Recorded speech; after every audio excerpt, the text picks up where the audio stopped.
तो ये सरकार दोबारा नहीं आएगी। मेरठ से हूँ, मेरे यहाँ तो कोई बीजेपी का लीडर किसी गांव में नहीं घुस सकता है। मेरठ में, मुजफ्फरनगर में, बागपत में घुस नहीं सकता। नमस्कार, जनसंवाद में आपका स्वागत है। दोस्तों, बड़ी खबर निकल के आई है। सुबह सुबह सतपाल मलिक को मिल गया मोदी के खिलाफ बोलने का इनाम। घर पर सीबीआई की ताबड़तोड़ छापेमारी, बिग ब्रेकिंग। मुंह बंद कराने की तैयारी। 2 दिन पहले महिला पहलवानों के समर्थन में महिला पहलवानों से मिल आर पार का सतपाल मलिक ने किया था ऐलान।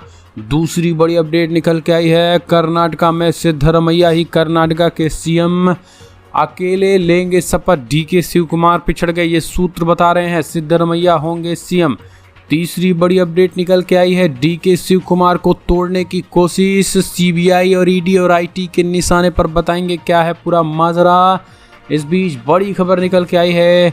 भागेश्वर धीरेन्द्र शास्त्री पे भड़के नीतीश, कहा क्या आज़ादी की लड़ाई में पैदा तो हुए नहीं, पूरी मीडिया पे कब्जा कर रखा। कौन है ऐसे लोग, कहां से आते हैं, हिंदू राष्ट्र के बारे में क्या जानते हैं, बताएंगे इनके बारे में। और इस बीच बड़ी खबर निकल के आई है, जहां कांग्रेस पार्टी का बड़ा ऐलान मध्य प्रदेश चुनाव को लेकर, वो भी हम आपको बताएंगे। इस बीच बृजभूषण सिर्फ जरूरत नहीं मजबूरी भी है बीजेपी की। हाथ लगाया तो आधा दर्जन लोकसभा सीट से धोना पड़ सकता है हाथ। बताएंगे बृजभूषण की ताकत को, और सब कुछ खबरें एक एक करके आपको विस्तार से बताएंगे। लेकिन उससे पहले एक छोटा सा निवेदन, अगर आपने चैनल को सब्सक्राइब नहीं किया तो पल पल के अपडेट के लिए चैनल को सब्सक्राइब करना ना भूलें दोस्तों। दरअसल पहली बड़ी अपडेट निकल के आई है। सतपाल मलिक के करीबी के घर पर सीबीआई का छापा। सतपाल मलिक के इंश्योरेंस के मामले में हो रही जांच, सतपाल मलिक की भी बढ़ गई है मुश्किलें। बड़ी खबर निकल के आई है। सतपाल मलिक की बढ़ी मुश्किलें। 2 दिन पहले शामिल हुए थे, खास करके महिला पहलवानों के समर्थन में कही थी बड़ी बात। दरअसल सीबीआई जम्मू कश्मीर के पूर्व राज्यपाल सतपाल मलिक के मीडिया सलाहकार रहे सुनक बाली के यहाँ छापेमारी की है। और ये छापेमारी सतपाल मलिक की शिकायत पर दर्ज इंश्योरेंस घोटाले मामले की जा रही है। कुछ दिन पहले ही सीबीआई ने सतपाल मलिक के भी बयान दर्ज किए थे। ये मामला तब से सामने आया था जब सत्यपाल मलिक ने दावा किया था कि उन्हें 23 अगस्त 2018, 23 अक्टूबर 2019 के बीच जम्मू कश्मीर के राज्यपाल के रूप में अपने कार्यकाल के दौरान 2 फाइलों को मंजूरी देने के लिए 300 करोड़ रुपए के रिश्वत की पेशकश की गई थी।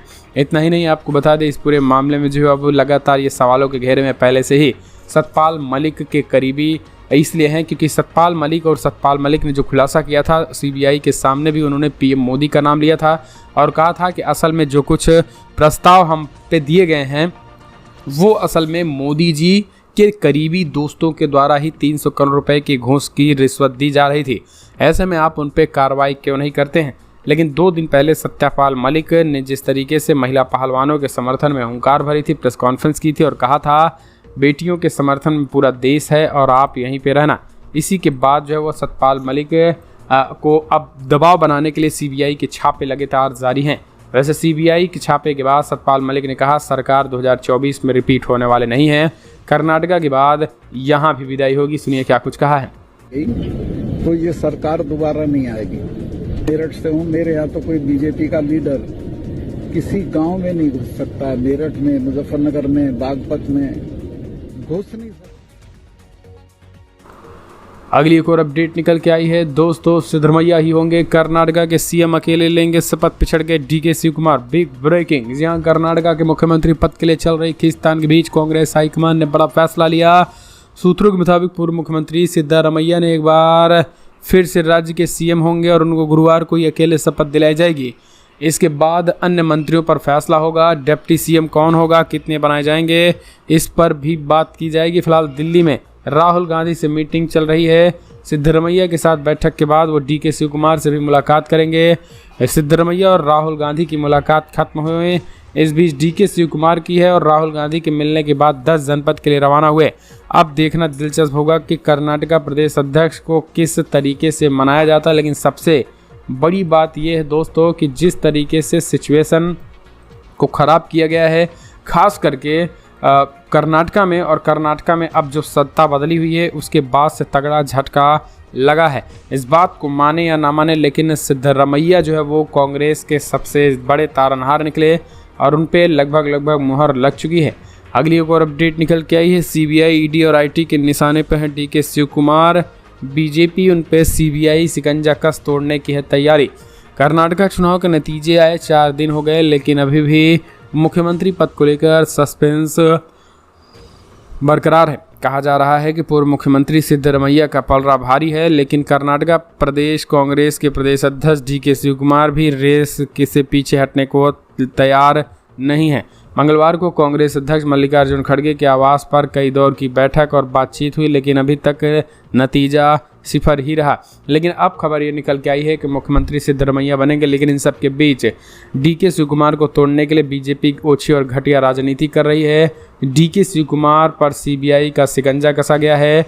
DK शिवकुमार 3 और सिद्धा 2 साल के मुख्यमंत्री फार्मूले पर राजी नहीं हुए थे, ये भी खबर थी। लेकिन इस बीच उनके खिलाफ CBI, ED और इनकम टैक्स के कई मामले दर्ज हैं। इस बात की अटकल लगाई जा रही थी कि आपराधिक मामलों की वजह से DK शिवकुमार CM पद की रेस से बाहर हो जाएं, और वही हुआ भी। लेकिन सरकार जो है वो माना जा रहा है कि आपराधिक मुकदमे के बीच जिस तरीके से CBI ने शिकंजा कसा मनी लॉन्ड्रिंग के मामले में, ये पूरी तरीके से बीजेपी की एक सुनियोजित साजिश है और DK शिवकुमार को तोड़ने की ये तैयारी चल रही है। फिलहाल कमेंट्स माध्यम से अपने सुझाव दें। अगली एक और अपडेट निकल के आई है तो दोस्तों, पहलवानों के समर्थन में जो है वो बड़ी खबर निकल के आई है, जहां आपको बता दें बृजभूषण सिंह पे ज़रूरत ही नहीं मजबूरी भी बीजेपी की हाथ लगाया तो आधा दर्जन लोकसभा सीट से धोना पड़ सकता है हाथ। दरअसल 7 महिला पहलवानों ने जिन बीजेपी सांसद बृजभूषण शरण सिंह पर यौन उत्पीड़न का आरोप लगाया है, उनके बारे में न्यूज़ पोर्टल द प्रिंट में एक कोच को ये कहते हुए उद्धृत किया गया है कि उनके बिना पहलवानों को काबू में रखना बहुत कठिन होगा। वो ऐसे दबंग है जिनकी कुश्ती को ज़रूरत है।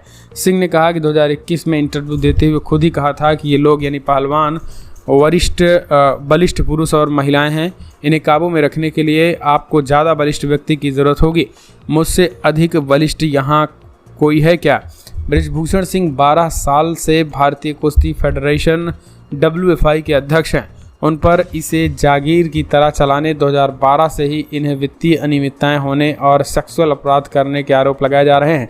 नियमतः एक नाबालिग समेत उन 7 पहलवानों की पहचान उजागर नहीं की जा सकती, लेकिन पहलवानों की ये शंका यह है कि नाम सांसद को बता दिए गए हैं और उनके परिवार के लोगों को डराने धमकाने के आरोप लगाए जा रहे हैं। बृजभूषण सिंह की व्यक्तिगत वेबसाइट में दावा किया गया है कि कॉलेज में छेड़खानी का विरोध करने के बाद वो छात्र नेता बने थे। समझ लीजिए, वेबसाइट में कहा गया है कि वो गाने के शौकीन हैं और साहित्य के प्रति उनके जुनून हैं। वो कवि हैं, उन्होंने 5 लाख पौधे लगवाए हैं, उन्होंने 54 स्कूल खोले हैं और ये सिर्फ उनके चुनाव क्षेत्र में ही नहीं, ये भी उन्होंने खुलेआम कहा है कि लोग मुझे माफिया कहते हैं, लेकिन मेरे विद्यार्थी मेरी पूजा करते हैं। पहले मैं ब्राह्मणों के चरण स्पर्श करता था, आज युवा ब्राह्मण मेरे पैर छूते हैं और मुझे गुरु जी कहते हैं। लेकिन विरोध प्रदर्शन कर रहे पहलवान उनके लंपट व्यक्तित्व के होने का आरोप लगा रहे हैं। पुलिस को दिया गया एक बयान लीक हुआ है, जिसमें महिला पहलवानों ने उनकी सांस की जांच के नाम पर उन्हें गलत तरीके से छूने का आरोप लगाया था। लेकिन जिस तरीके से ये चीज़ें निकल के आ रही हैं, ये कोई आसान नहीं है, क्योंकि आपको बता दें गोडा के जो सांसद है बृजभूषण शरण सिंह, ये बाहुबली के साथ साथ कई क्षेत्रों पर दबदबा माने जाते हैं। यही कारण है कि पहलवान पिछले 24 दिनों से धरने प्रदर्शन पर लगातार हैं, लेकिन छूने की हिम्मत नहीं है। अगली एक और अपडेट निकल के आई है। आज़ादी की लड़ाई में पैदा हुए थे, कौन है धीरेन्द्र कृष्ण शास्त्री? पूरे मीडिया पर कब्जा कर रखा है। हिंदू राष्ट्र जानते भी हैं क्या है? भड़के नीतीश कुमार। दरअसल धीरेन्द्र कृष्ण शास्त्री पर भड़कते हुए नीतीश कुमार ने कहा, आखिर कौन है ये पूरे मीडिया पर जो कब्जा कर रखा है? आज़ादी की लड़ाई में पैदा भी नहीं हुए और हालात आज इनके ये हो चुके हैं, किसी भी कीमत पर ये ठीक नहीं है। सीधे तौर पर उन्होंने ये बड़ा हमला बोला है। और सुनिए क्या कुछ कहना है नीतीश बाबू। कथावाचक आ रहे हैं हिंदू राष्ट्र बनाएंगे, हिंदू राष्ट्र बनाएंगे, तब तक आते रहेंगे और बिहार से उसकी लौ जलाएंगे।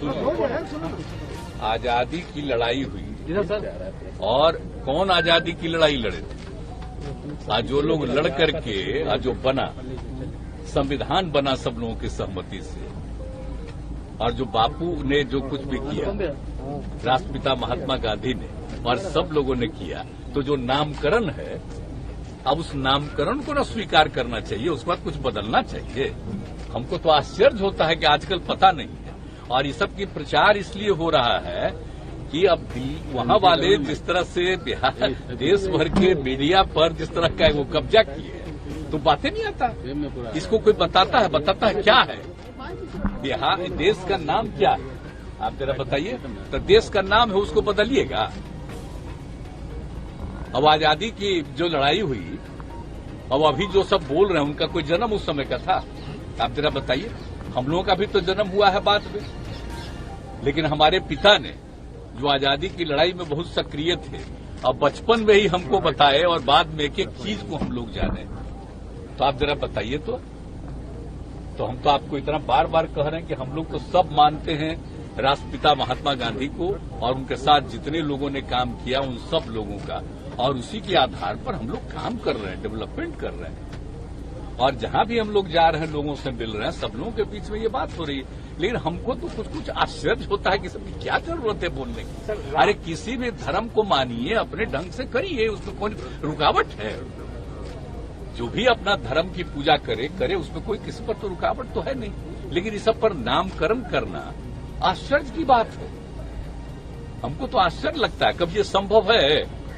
कोई कर सकता है? सर बिहार से करने की कोशिश करेंगे। नामकरण हुआ है, बताइए साहब आप लोग कोशिश करें नहीं अभी क्या सर राममय कर देंगे ऐसे बोल रहे हैं। कोशिश करेंगे कि बिहार से ही शुरू करें। अब आप जरा बताइए ना, राम हो कृष्ण हो कोई हो, जिनका भी धर्म करते करिए ना भाई, तो उसमें कौन रुकावट है?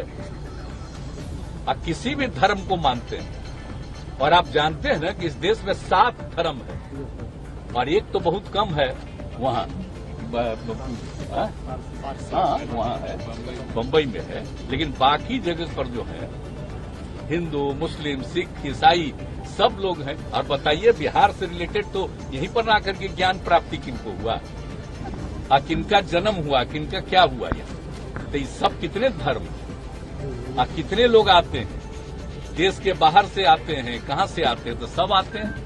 तो इतना ज्यादा है तो कोई को भी करे। और हम लोग तो सभी लोगों के हित में बिहार में आप देख रहे हैं ना, पता कर लीजिए, कोई का मंदिर हो कुछ भी हो, सब में किसी को असुविधा नहीं हो और आपस में किसी तरह का विवाद नहीं हो। सबको अधिकार है अपने ढंग से पूजा करें, अपने ढंग से काम करें, उसमें तो हम लोग वो करें कि बिहार से ही शुरुआत में देखिए बता बिहार से ही शुरुआत में कोई हस्तक्षेप नहीं है।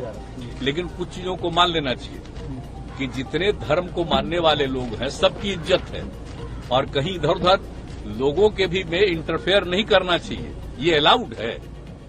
कोई कुछ बोल रहा है तो अपने मर्जी से बोल रहा है तो सबसे कोई वैल्यू है?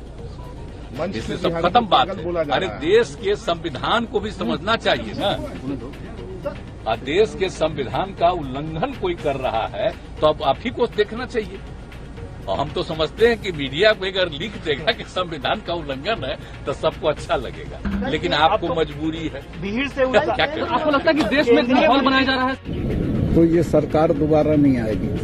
मेरठ से हूँ, मेरे यहाँ तो कोई बीजेपी का लीडर किसी गांव में नहीं घुस सकता है। मेरठ में, मुजफ्फरनगर में, बागपत में घुस नहीं सकता।